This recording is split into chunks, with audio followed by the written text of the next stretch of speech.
この番組はご覧のスポンサーの提供でお送りします。Alrighty, welcome everyone. I'm Teeaboo. It is Friday, and I am here for Fire Force episode 8. A little bit later than usual because some weird shit happened with subtitling this one. When I went to first go and look for it, Crunchyroll had released it without subtitles. Not sure if that was Crunchyroll's fault, or it was probably Crunchyroll's fault. But that, of course, then messes up the entire supply chain, if you will, of people who just rip from the Crunchyroll subs. So it took a bit of a delay, but then Crunchyroll came out with the subs and everything updated, and here we are. It's not that much later. It's only 11:30. So, Fire Force, episode 8. Where to start? Okay, the last 2 episodes of Fire Force have been disappointing to me. I know some people were disappointed from the very beginning. I don't know why. I thought the first couple of episodes were really solid, and I am genuinely hoping that the show picks up again. I want to like it. I want to like it more than I like it, because it's got so much potential to be cool. But the last couple of episodes have been disappointing to me for a variety of reasons that I have talked about. Most of them have to do with the characterization and a little bit about the directing, which has just been up and down. Like, sometimes it lands, sometimes it works, and the atmosphere that they're trying to build is like, oh yeah, okay, this is cool, and sometimes it just falls super duper flat for me, and the last couple of episodes have fallen really flat for me. I will say that I made a mistake in the last episode, which is not looking up the concept of thermoacoustic cooling and just sort of off the top of my head going, that doesn't sound right. It is a thing, and it's kind of a cool thing, science-wise. Kind of counterintuitive in the way that it works, which is part of why I was like, that doesn't seem right, but it is, and so that's on me for not going and looking it up. That said, that was like the most minor gripe that I had with the episode. I would have like 10 more things that I would have to suspend my disbelief about in terms of like physics and stuff over. I would choose that and good characterization over what we have. Okay? Like, I don't mind. I don't mind that much. But I want to care about the show, and the show is not making it easy for me. So, if this episode is like middling, we'll probably stick with it. If it's really good, fuck yeah, awesome. I love awesome stuff. I love good things. Yay. If it's like the last couple and I come out of this disappointed, I'm going to be looking to drop it. And I'm not sure what I'll do, whether I will pick up one of the other Friday shows. I don't think so. Or if I will just open this up as a slot and either pull for it or just like tyrannically dictate a specific show into it, which would I know I don't theme the slots anymore, but for Phyto Friday, I think it would be Symphogear. I know a few people who are freaking out because I said that. Don't. It's not set in stone, and we don't know if this episode's going to be good yet. If this episode is good, then nothing is going to change, except that I'll be happier with Fire Force, which will be great. I really want this show to be good. I really want to like it. I really hope that it picks up in this episode. If it doesn't, I'm going to have to call it quits.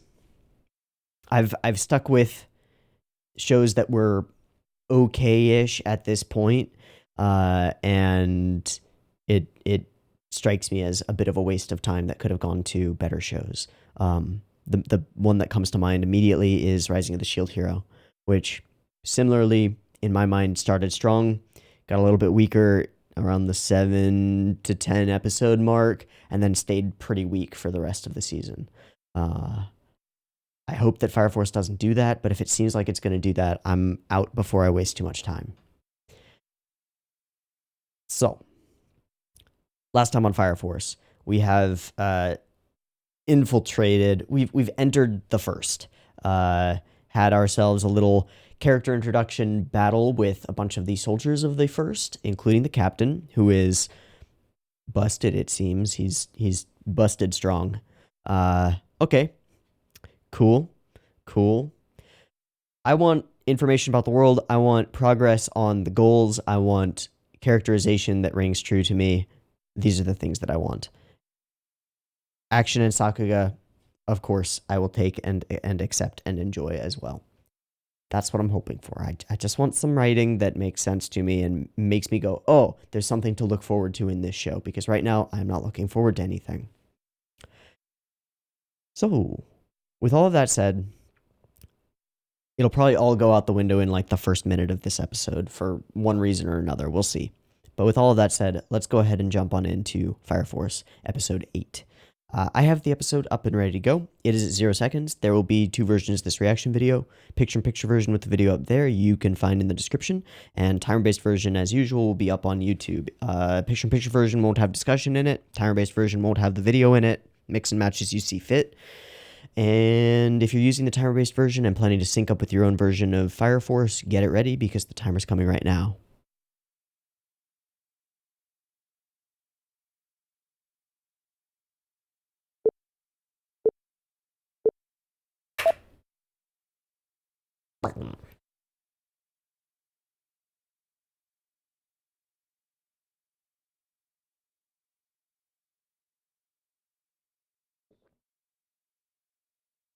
Also, episode title, Infernal Insects. We'll have to see what that means.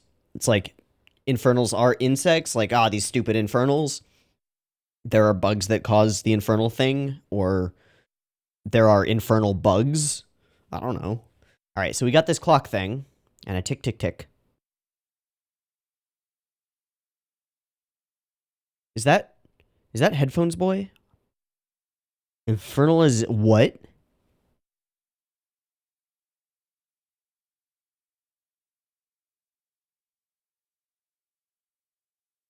Evangelization Church.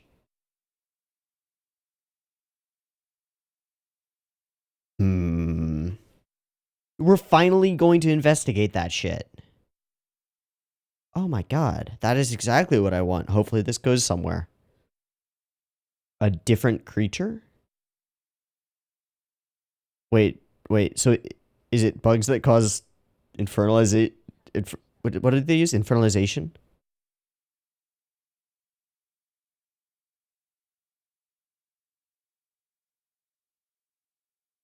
Bug stuff? Oh. Oh. Oh. Alright, that's not title, but we know what it is. It's Infernal Insects. Alright, suddenly everything's interesting. Like, who's this evangelist character? The fact that they use the same latom implies that the church is in on all of this. Okay. Okay. I see you, Fire Force. Please continue.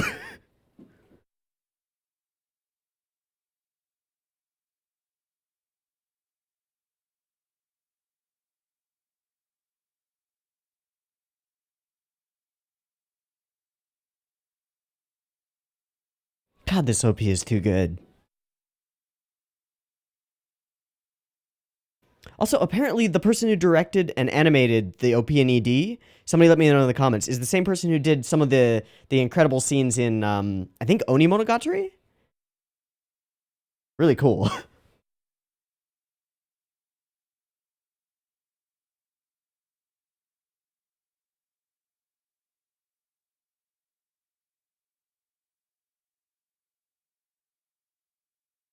Jesus. I spoiled myself on Sakuga last night. Damn it. I watched Redline last night, just like at random. I was recommending it to someone in my Discord. And then I was like, oh man, I just want to watch it. So I watched it all again. So spoiled on Sakuga. Looking at the fire there, I'm like, yeah, that's pretty okay. And I'm like, wait, but a week ago I would have said that was awesome. All right, hi Shinra, hi Arthur.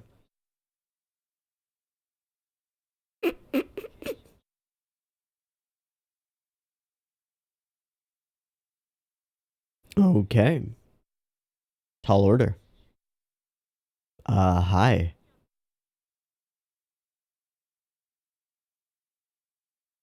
Bright orange clothing, totally inconspicuous.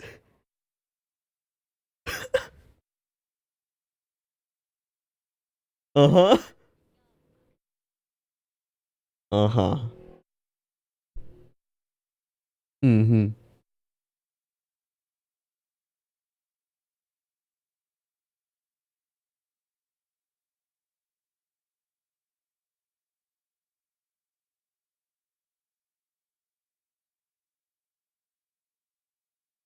Oh, hi. You might want to hide. Yeah.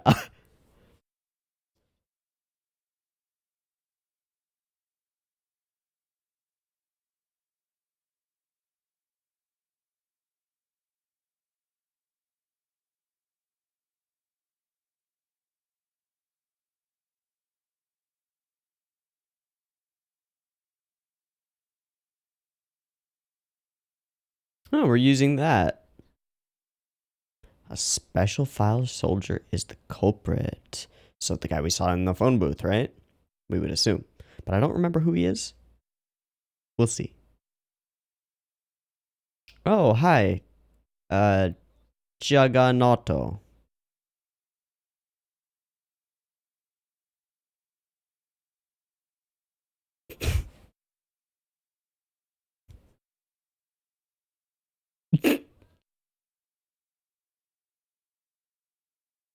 All right. All cliches, but all of them work. Okay.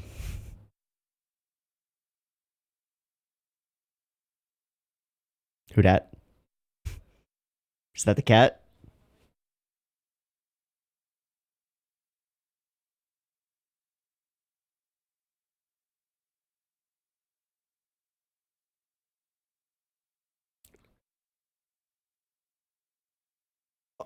Um. Mm. Mm-hmm.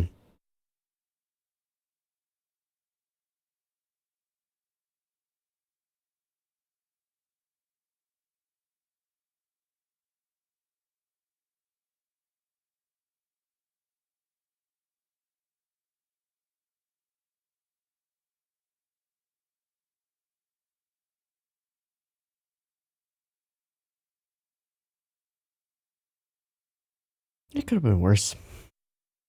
It could have been worse. I'm really trying to like this.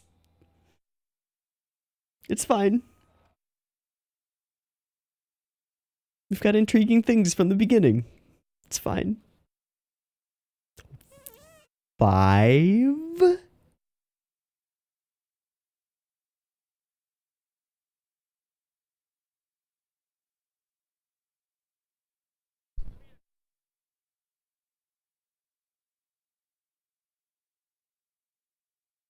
Hmm.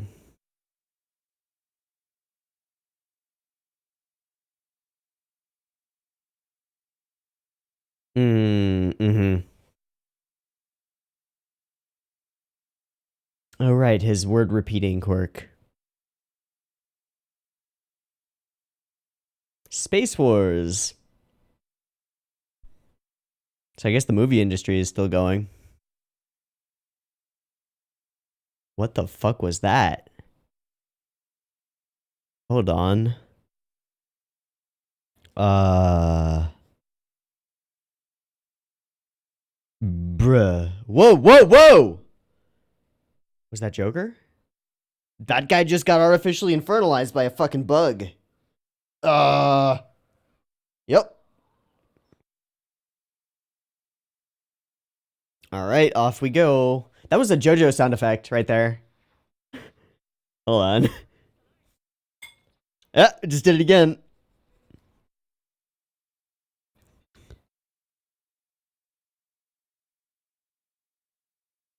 All right.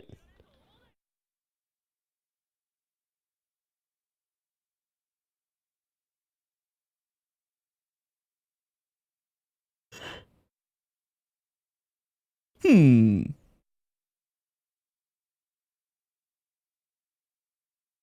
Nope. Let's just not poke this bear. So, okay, it must have been Star-Eyed Boy in the phone booth, right?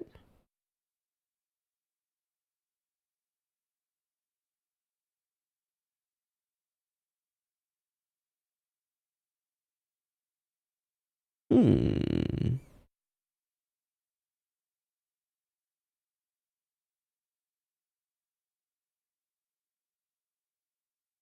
Covert operation. All right.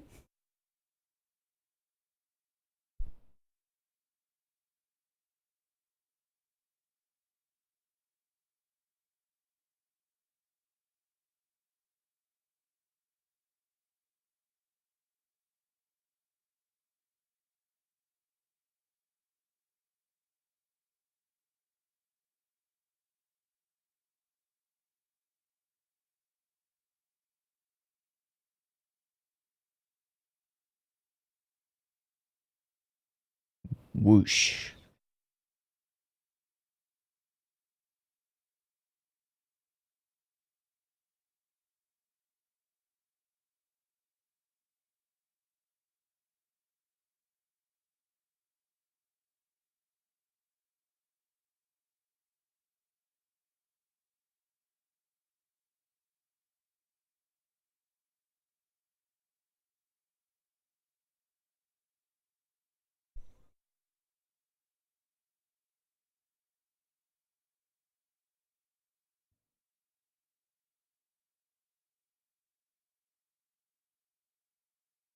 Mm-hmm. Mm-hmm.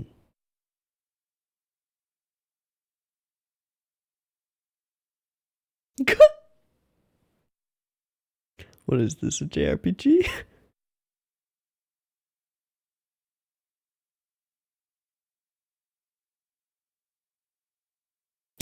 Baka. Well, shit. Oh, that's gonna be noticeable.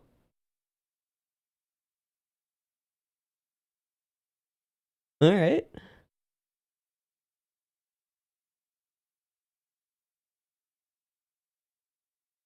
But it'll also leave evidence that, like, you broke in. Who else has a plasma cutter?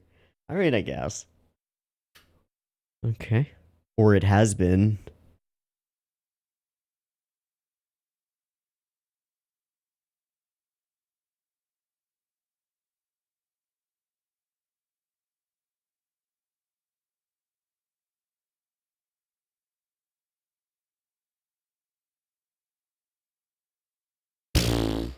Really, man? So you made a few of them, huh? Oh, look, a fucking bug.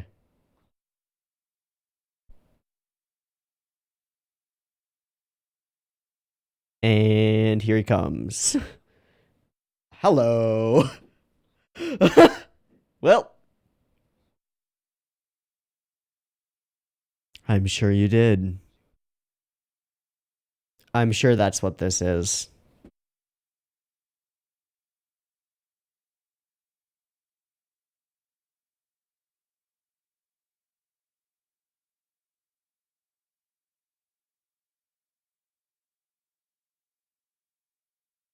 I mean, I don't believe him, but I do believe him.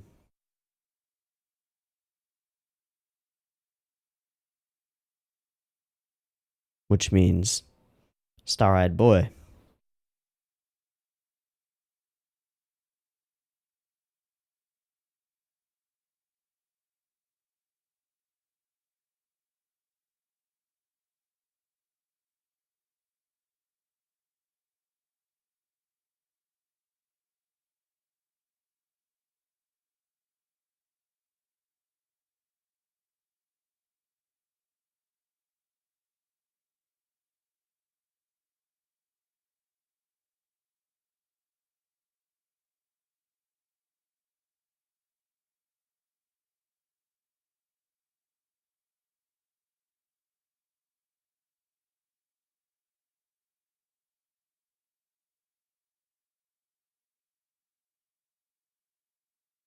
No fucking way.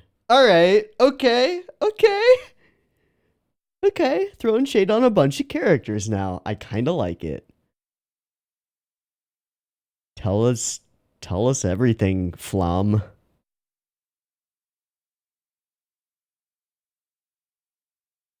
All right. Okay.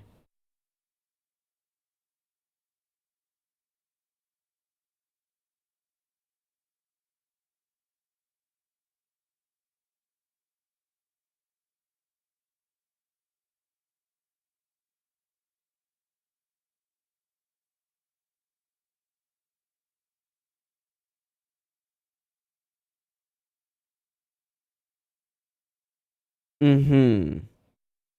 Mm-hmm.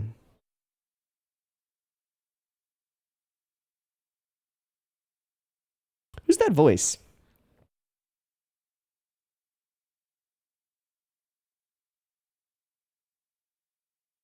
Uh-huh.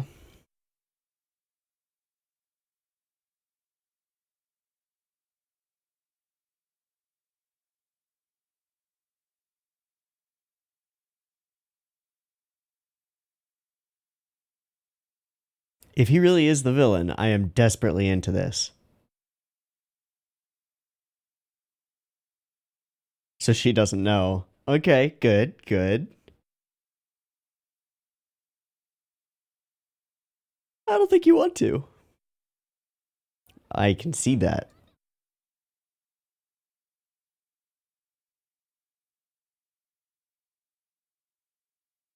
How is her arm like... Ow. Ow. Ow?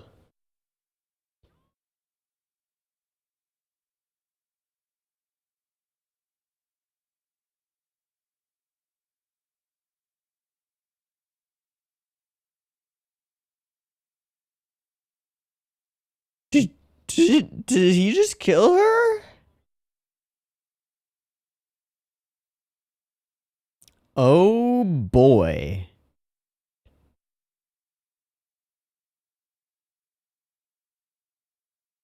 Oh wow.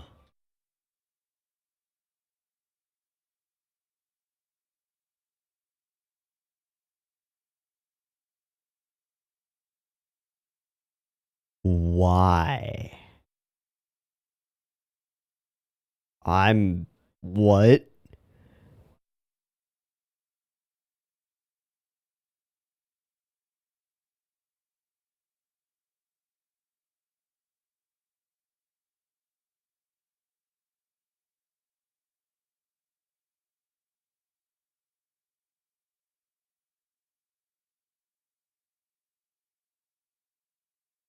Sure. So he knocked Tamaki out so that he could pretend that she was injured in the fight with the Infernals?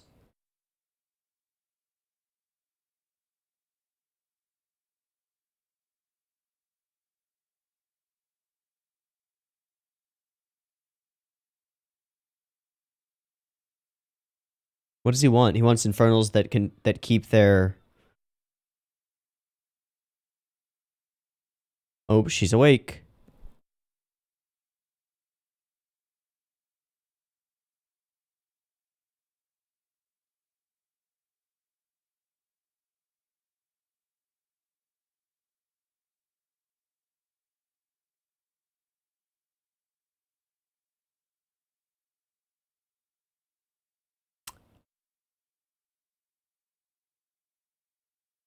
At least one of them.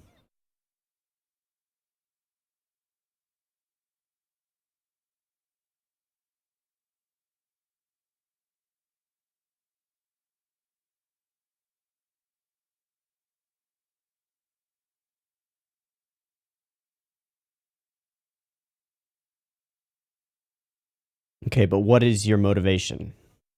Okay.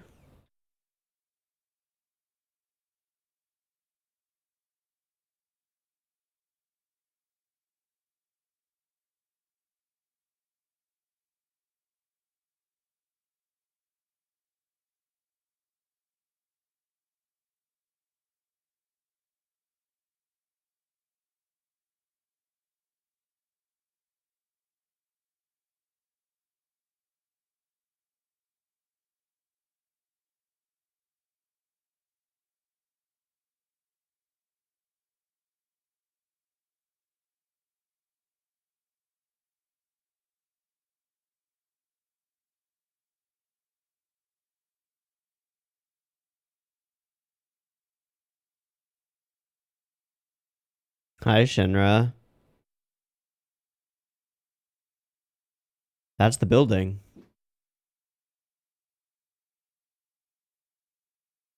No, man.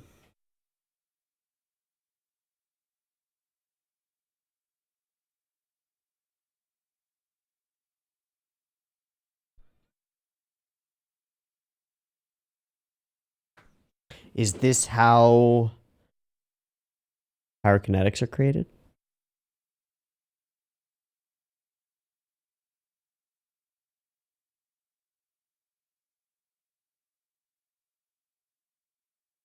And thus part of the reason for...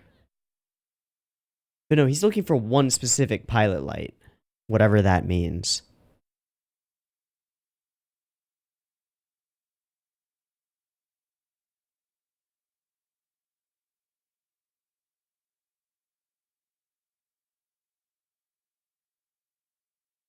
This fucking guy.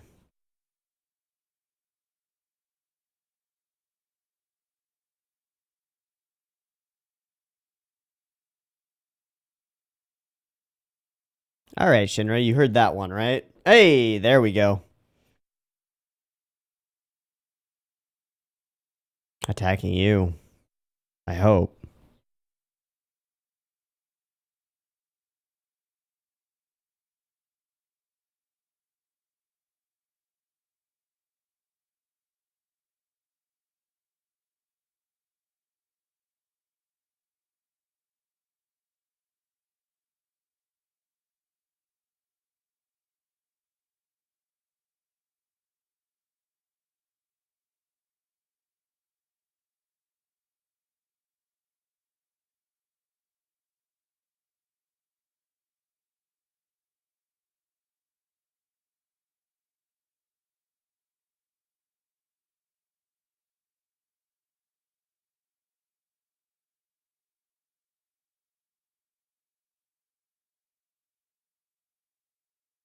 I'm sure.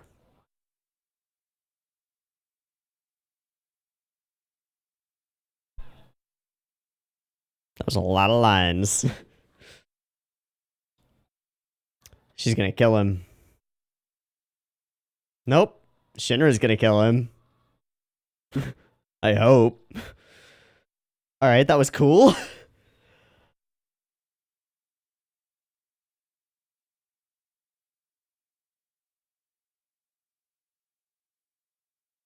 I hope he didn't survive that.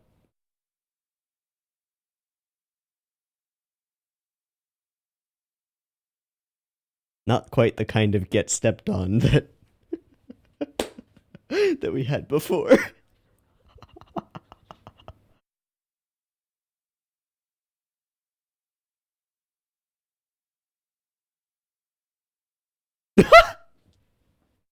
Alright, that was cute.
Alright, let's see if this end card is titled. It's not. And there's a lot of kanji, so I'm not gonna be able to figure it out. Shit. Dang it. I'll look into that later. But okay. So I think there are flaws in the episode, for sure. There are points where the production is somewhat lackluster. Lots of scenes without faces. Lots of stuff that's like the Lucky Lecture stuff is still not landing for me and probably won't land for me. The Flam guy's quirk of speaking the way that he does is probably never gonna land for me. But I think this episode did all the things that I needed it to do. We start off in an interesting place. not knowing who the bad guy is and instantly getting interesting information from the side of the villains, very similar to the way that we did when we had Joker in the picture, though he just hasn't been in the picture for a while. Maybe he's not as big a deal as I maybe thought. But we've got a bunch of interesting things. Evangelist. Who dat? Why they do what they do? Now, the title implies, I'm not sure if it's maybe liberties with translation, but I'm going to just assume that it is a relatively accurate translation. The title implies association with the church and one who goes out and brings others into the fold, right? The evangelist. Okay. Interesting. Very interesting.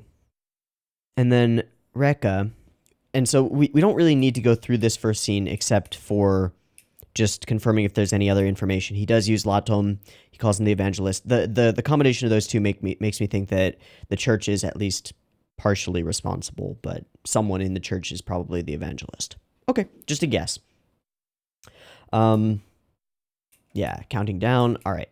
And it is definitely Rekka there. And then we go here. And we do exactly the thing that we should have done like 2 episodes ago, which was talk about any information that we might be able to share, right? That was the whole point of going to the Habana place. We got her as an ally. Why haven't we ever talked about this? I don't know. We did other stuff in the other couple of episodes. Now, I do get the feeling in this episode that certain things were rushed, and I'm not sure whether that means that they were cutting things out of the manga in order to make this part of the story go a little bit faster, in order to maybe try and ensure that they hook people and keep people interested in the show. That's the feeling that I get. Given that production schedules are scheduled so far in advance, I really doubt that's the case. But if they were trying to get people back interested into the show, this would have been a way to do it. Manga readers can comment on whether the pacing in this episode is the pacing of the writing, or whether the pacing in this episode is something else, is part of the adaptation. I don't know. It did feel like things were moving very quickly in the episode, but I was okay with that because there were a lot of things that I wanted. So, insect genetic data being found in the cores of all of the artificially created infernals. Very interesting. Very creepy. We got an upside down pentagram, right? 5-pointed star. Yep. So satanic immediately. And it's a creepy, fiendish looking creature. Very cool. OP is good. We know this. Moving ahead. All right. Opening scenes are pretty boring. A lot of the dialogue in this episode was relatively boring, but when the dialogue focused on the stuff I was interested in, I was interested in it. And it did. So great. Like, this, I'm not sure whether this is supposed to be comedy or just fun and fine. I think it's fine. Not great, but fine. Okay, so they only appear in security zones where blah, blah, blah. Reuse this shot. Is culprit here at the first? Absolutely. Jaganoto. Everyone gives their reasons for being a fire soldier. We know I want to be a hero protecting everyone. All right. They're both mega cliches. Natural that I would fight on behalf of the weak. And then another mega cliche for a douchey guy. Yeah, he's in it for the girls. Kind of Leorio-esque. Leorio, sorry. And then we have Cat Girl incoming. Cat Girl arrives, gets Lucky Lectured by a mayonnaise bottle, and then falls ass first onto Shinra, crushing him. And I suppose that the split egg here is meant to be, to some extent, I'm actually not sure. And then this just does not land for me, but okay, it's fine. It's all right. Thing arrives, multiple incidents. Okay, cool. We get this guy, we're talking to him, not sure who to trust. We know it's probably a lieutenant, but we don't know that yet. We just don't know anything. We see Guy walking, and then he's just like, hey, let's talk to Guy. Hand out of weird stuff, and it is wearing Fire Force robes. Special Fire Force robes. So, instantly infernalized. Neato burrito. Yeah, we don't deal with the infernal, do we? Oh, does he deal with the infernal? I'm actually not sure. I don't know. So we get a cool scene of Shinra flying through place and stuff, doing cool flips and stuff. It's pretty cool. I like it. I can dig it. Nice. And then we whoosh in, see the two coats, and of course it's Rekka who's further behind. Now, how Flam didn't like notice that Rekka just sort of stepped out into the alley for a little bit and pressed a thing against someone's back, I don't know. Maybe he was playing his horn thing. Whatever, fine. I'll suspend on that one. I don't care that much. We stop Arthur from doing anything stupid. Tamaki gets praised for good work. We're heading back. I guess Tamaki dealt with the Infernal. Laying to rest has been completed. Yeah, all right. But and then that's also functional. That also functions as a kind of a setup for her romantic interest in Rekka, which will cloud her judgment and cause her to round up children for him to murderize. Okay. Okay, so there are blah. Yep, there are blah. We gotta probably not a good idea to fight them. Juggernaut, excuse. I'm a ninja. I'm also a knight. You're also an idiot. We know this. Also, the mini Excalibur idea. That's real dumb. Cause like, who else has a plasma cutter and would do that? You're instantly signaling to anyone who finds that you're the culprit for breaking and entering into their room. That's okay. Whatever. It is kind of a cool idea that just anything that takes that shape he can use to focus his whatever. It's pretty neat. So in we go, around we look. This is kind of cool. I was kind of expecting, once we saw the glass and the refractions, that there was something to do with, like, if the candle's there and it shines in a certain way, but I was way overthinking things. They're just going to open a desk drawer, and there happens to be a bug in there. And then Flam comes in, gives the most bullshit excuse ever, but it's actually real. He's like, yeah, it was a test. I was testing you. I'm actually also on your side and looking for whoever's doing this, and I think they're in my squad somewhere, but like I don't really know, and I was just testing you. All right, man. Exactly what anybody who was caught might say, but in this case, it seems to be true. Thought I'd test you. Abadee-doo, dibbidi-da, blah blah. They were wearing these robes. It must be Rekka. It must be Rekka. Also, I've been looking out for it, and since this time when a group of children caught fire unnaturally, and I found that insect there. And we get these flashes to the church and to Shinra's house, I believe. Yep. Church and Shinra's house. Interesting. So we're implying heavily that all three of those incidents, children burning, Shinra's house burning, church burning, are linked. Theory time. Not sure if this is true. The whole pilot light thing, it seemed like instead of getting infernalized, that kid got, like, maybe turned into a pyrokinetic. I don't know. If so, then I don't know, that could be interesting. We don't really necessarily know where pyrokinetics come from. And as far as I know, we don't know, like, the backstories of many of the other pyrokinetics, or whether they have families, or whether they've all experienced some kind of fire-related tragedy in their lives, stuff like that. Just don't know. If they had, that could be interesting. That could be something. Perhaps pyrokinesis is part of infernalization. It's just that you manage to resist it, and then gain the abilities to create fire, but under your control. It's possible. The other thought that I would have would be that, like, the satanic symbolism and the demonic impression that I got from the drawing of the insect makes me think of, like, the pilot light as sort of Antichrist adjacent, like imbue somebody with extreme power so that they grow up to become a, like, sleeper agent evil, and then once they hit a certain age they become ultra powerful and destroy stuff. Maybe. That seems a little far-fetched for me. So, they're playing gotcha stuff. And Tamaki, we get to throw some shade onto Tamaki. Is that her name? I'm going to say that's her name. I might be wrong. With these really low-angle shots and the way they shoot her face, like, we're meant to feel like she's in on it, but she's not. And then, cold shoulder to Rekka. And then we get this scene, which is, well, it's interesting. I feel like I've seen this type of character done much better. The kind of, like, gung-ho, extremely enthusiastic, but also murdering people at the same time. And extremely, like, I am righteous in doing this. I am doing the right thing. But also, like kind of crazy psychotic, and like why aren't you just dying faster?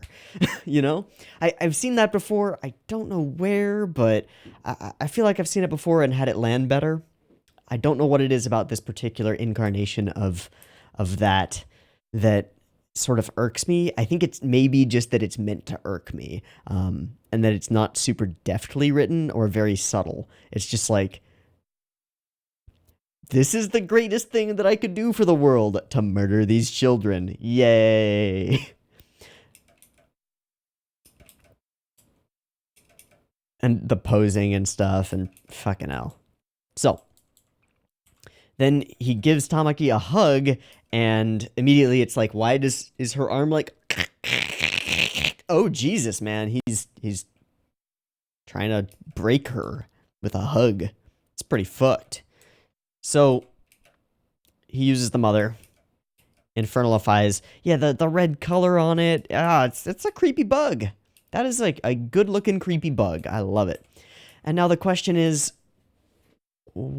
he's dispatching them, why? Because he's not trying to create infernals. He's trying to create whatever happens when that's resisted. And it appears that that might be easier to do for children, somehow.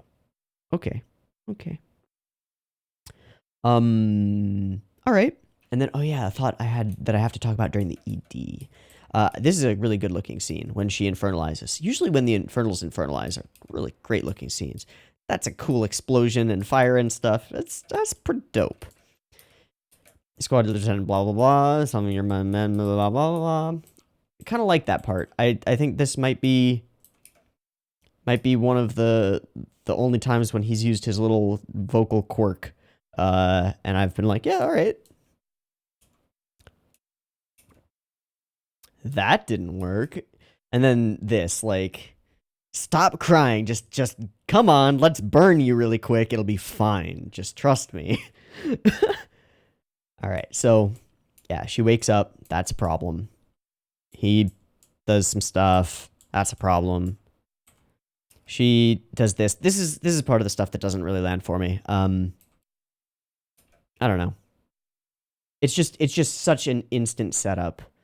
It's like, oh, she's so in love with him, and then betrayed. Oh, such betrayal. But I've only really recognized that she was interested in him since that moment in the alley where she was like, I did it, and then she smiles. And then here is she's blushing the entire time. So there's not much weight to the betrayal because we never got to know Rekka, right? Like, he's already the betrayer and one of the minions of the bad guy. It's fine. As a way, as a vehicle of introducing us to new concepts in the world, it's fine. And then we go for the murderization. I love this. I don't know why, but I really love this. And bam, we infernalize Takkun. But we don't. So only one eye flares up, and then both do. He flames like crazy. We reuse that piece of fire. That one. And then we've got Shinra whooshing in. And again, we have this, like, this glitch on Shinra's ankle. What the fuck is that? Okay, because that is not the first time that happened. That happened at 7:25-ish. I wrote it down. Yeah. Have we ever seen this before? Has this ever been explained? I don't think so. Okay. I almost forgot about that. Oh, and then a few seconds later, there were a bunch of very JoJo sound effects, which was a thing, but I'm not going to go and grab it.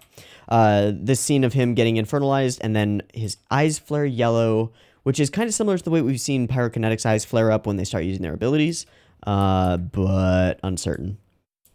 And not becoming an infernal, but we don't know what. And he says, he's compatible. I found someone compatible for the pilot light. And there's still 4 of you. You haven't been spared yet, so take on the pilot light and earn victory for tomorrow. So, like, fight to the death to see who survives. Seems like it. Don't let it beat you. Fire. And then we have Tamaki. She yells. And one thing that I find kind of distasteful is that she is always sexualized. Like, that. And when she gets kicked and is laying down somewhere there. It's like, come on. All right, fine. I don't hate it, but it does irk me a little bit. And then we get more Rekka being Rekka, which is kind of cool. It's all right. I don't love it, but it's all right.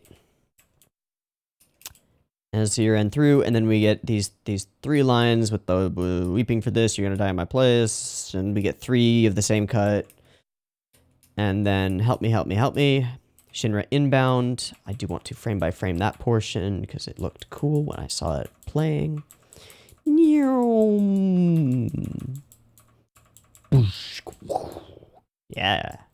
All right. And it just holds for a couple frames once he gets close to the camera. That's nice. Ah, that's lovely. So we have not only the fire from his feet, but it's like, it's arcing out into those sort of claw formations that we saw when he was, I think when he was gearing up against Hibana. We saw a similar thing. Whether that's just stylistic or like an indication of something about the way he's using his power, I don't know. And then straight into the camera, bolt from the blue, wham, and straight into Fuckboy's face. Ooh, those waves of explosion and shockwave are cool. Boom into the face, and then light it up even more. And we just smash that fucker down. Bam. Lovely. And then in through the floor. Lovely. All right. And then we move along, and are you okay, Tamaki? And we get this scene where she's it's pretty cute.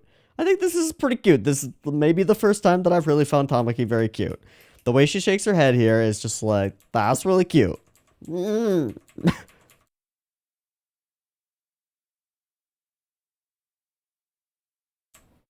then she sniffs it up.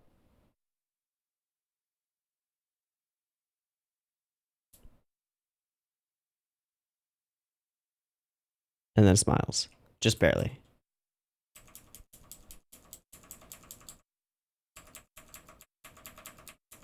Kind of. And then we end. Okay, and then the last thing. I had a thought. Okay. Assuming that the church is involved with this, whatever it is, assuming that the church is aware of this infernalization thing, and that perhaps somehow becoming an infernal is part of the twisted worship that just, like, not everybody knows about. I wonder whether this hand reaching out is let me kill you or join us. Maybe that seems weird. I think that seems pretty weird.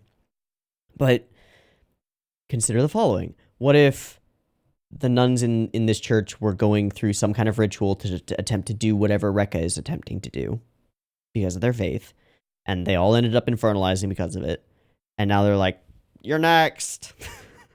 I don't know. That could be cool. I will say that this episode managed to do what I needed it to do to continue watching this show.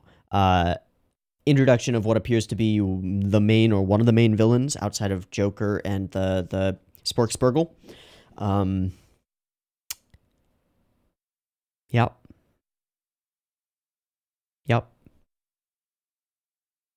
The Evangelist. We finally figured out at least some portion of the mystery of human combustion, spontaneous human combustion, at least the artificial portions of it. That's interesting. Gonna have to figure out where these bugs come from, who's using them besides Rekka, and who this Evangelist character is. Now that Rekka's head has been driven through the floor a couple of feet, it seems. By a couple of feet, at least. I crack myself up. And cringe. I don't know if we're gonna get answers out of him. He looked like his skull got crushed, but hey, if he's alive, maybe we can get some answers from him. Although he seems like the kind of religious fanatic sort of type that would rather die than give up any information on whatever he believes in. So we might end up hitting a dead end here. It appears to me that Tamaki, I'm still going to call her Tamaki. I'm still not sure if that's right. That Tamaki is going to be the next to join the harem of Shinra. Given his heroic salvation of her. That's my guess. Yay. So looking forward to more Lucky lecturing. But maybe a different reaction to it when it happens between her and Shinra. We'll see. In any case, there are things I like, there are things I don't like. There are enough of the things that I like to outweigh the things that I don't like. I will continue watching this show for now. That's going to be my take on this episode. Cool. Let's wrap it up. I've been Teeaboo. This has been Fire Force episode 8. I hope you've enjoyed it as much as I have, or more. That's fair. And I hope to catch you next week in the next one. And I hope it's as good as this one was, or better, and we go even further on, like, interesting stuff. I desperately hope that we don't just hit a wall and decide to do random bullshit that doesn't matter for an episode. I hope. We'll see. Anyway, I'll see you next week. Peace.